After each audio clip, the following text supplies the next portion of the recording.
기도하시겠습니다. 그런즉 누구든지 그리스도 안에 있으면 새로운 피조물이라 이전 것은 지나갔으니 보라 새 것이 되었도다. 거룩하신 하나님 은총과 은혜 감사합니다. 저희들이 영혼과 삶의 복을 주시고 하나님의 뜻과 은혜를 이루는 삶으로 세우시기 원합니다. 성령의 도우신 가운데 서게 하시고 하나님의 온전하심 가운데 주의 능력과 은혜를 드러내게 하옵소서. 오늘도 지키시고 함께 하시기 원합니다. 예수 그리스도의 이름으로 기도합니다. 아멘. 네, 찬송가 400장 1절 찬송하시겠습니다.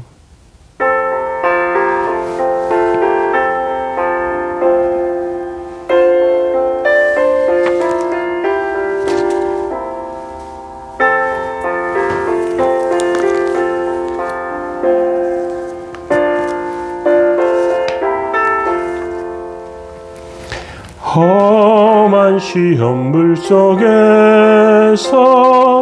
나를 건져주시고 노한 풍랑 지나도록 나를 숨겨주소서. 주여 나를 돌보시사 거의 품어주시고 험한 풍파 지나도록 나를 숨겨주소서. 아멘. 네, 시편 112편 1절 2절 말씀 보시겠습니다. 할렐루야. 여호와를 경외하며 그의 계명을 크게 즐거워하는 자는 복이 있도다. 그의 후손이 땅에서 강성하며 정직한 자들의 후손에게 복이 있으리로다. 아멘. 예, 오늘 시편 112편 말씀을 통해서 1절 2절을 통해서 하나님의 말씀을 사랑하는 사람에 대해서 살펴보기로 합니다. 사람이 사막이나 황무지 같은 곳에서 길을 잃으면 다시 찾기가 굉장히 어렵습니다. 그래서 나침판이나 또는 태양 같은 것을 통해서 방향을 찾고 그리고 한쪽 방향으로 가다가 사람 사는 곳을 찾게 됩니다. 무턱대고 가다가 더 위험한 곳으로 깊은 길로 그렇게 빠져들기도 합니다. 사막이나 황무지 같은 곳이 아니라도 우리 사회에서 자기 길을 찾아서 또 성공적인 길을 가거나 또 올바른 길을 가는 것은 굉장히 중요합니다. 정도를 간다는 것, 바른 길을 간다는 것 굉장히 중요한 일이죠. 좋은 대학에 나와 고시에 합격하고 고위직으로 올라간 사람들, 인생의 성공적인 길을 가는 것 같습니다.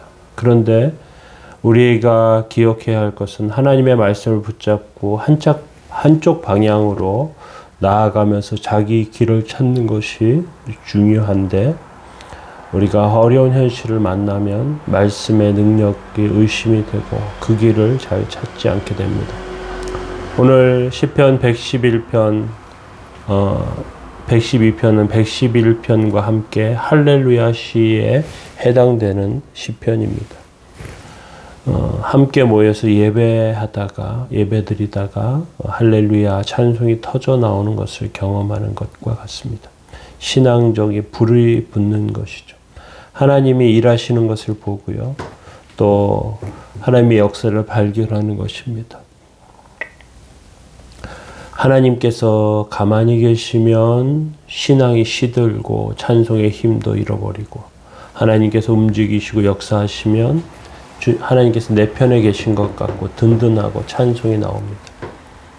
그래서 오늘 본 시편을 보면 인생에서 하나님의 말씀을 만나는 것이 얼마나 중요한지 깨닫게 되는 것이죠.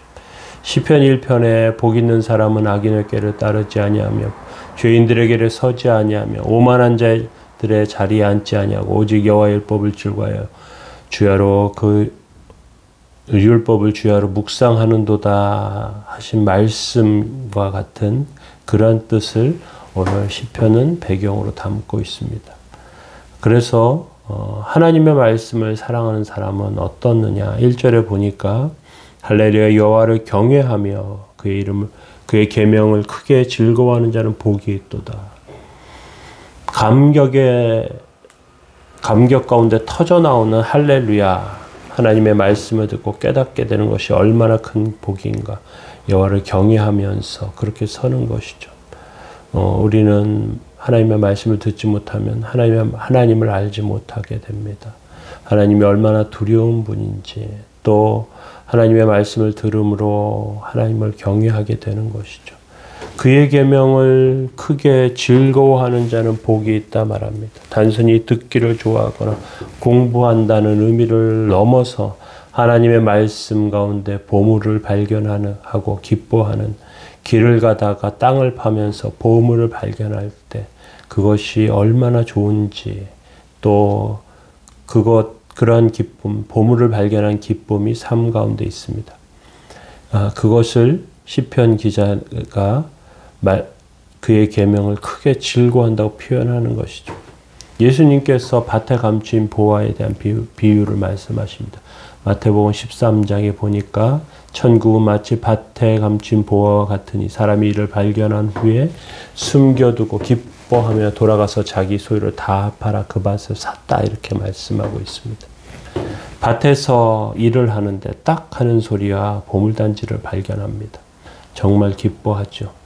그런데 우리가 하나님의 말씀을 듣고 그리고 값진 보화를 캐는 것과 같은 그런 은혜를 받게 됩니다. 이것은 당장 돈으로 바뀌지 않습니다.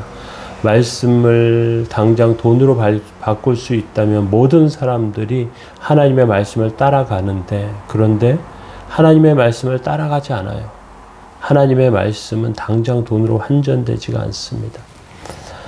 그래서 사람들은 당장 말씀보다 써먹기 좋은 세상의 지식과 돈과 권력을 따라갑니다. 그런 사람들에게 시편 기자는 2절에 이렇게 말하죠.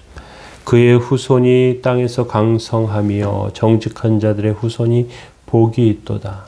당장 보기에는 어떠한 것을 얻지 못하는 것 같지만 하나님의 계명을 크게 즐거워하는 자가 그 후손이 땅에서 강성한다고 말하고 있습니다. 정직한 자들의 후손이 복을 받는다고 굳이 후손으로 말하고 있는 이유는 말씀을 배운 자들의 자녀나 혹은 제자들을 의미하는데요. 말씀을 듣고 따르다가 세상의 권력 가진 자들보다 강해 보이는데 예를 들면 하나님의 말씀을 따라간 아브라함보다 애굽의 바로가 더 힘세 보여요. 가나안 전쟁을 일으킨 그돌라오멜이 훨씬 더 강해 보입니다. 그런데 바로는 아브라함의 아내를 빼앗을 수 있었습니다. 그돌라오멜은 조공을 바치지 않는다는 이유로 가나안 땅을 차지할 수 있었습니다. 그런데 아브라함은 땅을 되찾았고요. 그돌라오멜의 연합군을 습격해서 조카 롯을 구하고 붙들린 자들과 재물을 다 되찾습니다. 아브라함이 이겼습니다. 모세는 애굽의 바로 왕과 힘으로 치면 비교가 되지도 않습니다. 그런데 그 하나님께서 모세를 통해서 애굽에 재앙을 내리게 하시고 이스라엘 백성을 탈출케 하십니다. 다윗과 사울왕은 힘의 비교가 되지 않습니다. 다윗은 도망자였습니다. 사울왕은 군대를 가지고 있습니다. 그런데 잡지 못하죠. 결국 사울왕은 죽고 다윗이 왕이 되었습니다. 다니엘 때 사드락 메삭 아벳느고는 바벨론 왕 느부갓네살과 힘이 비교되지 않는데 신상에게 절하지 않은 다니엘의 세 친구들을 불태워 죽이려고 할 때 하나님께서 그를 건지십니다. 고치십니다. 하나님이 느부갓네살을 고개 숙여 절하게 하십니다. 다니엘서 3장 29절에 보면요. 그러므로 내가 이제 조서를 내리노니 각 백성과 각 나라와 각 언어를 말하는 모든 자가 사드락 메삭 아벳느고의 하나님께 경홀히 말하거든 그 몸을 쪼개고 그 집을 걸음토로 삼을지니 같이 사람을 구원할 다른 신이 없다. 느부갓네살이 스스로 증명합니다. 하나님이 얼마나 강력하신지 고개 숙이게 되는 것이죠. 세상에 가장 복이 있는 자는 하나님의 능력을 사용하는 사람입니다. 하나님과 함께하는 사람입니다. 예수님께서도 마태복음 4장에 보면요, 마귀의 유혹을 이기실 때 사람이 떡으로만 살 것이 아니고 하나님의 입으로부터 나오는 모든 말씀으로 산다고 이렇게 말씀합니다.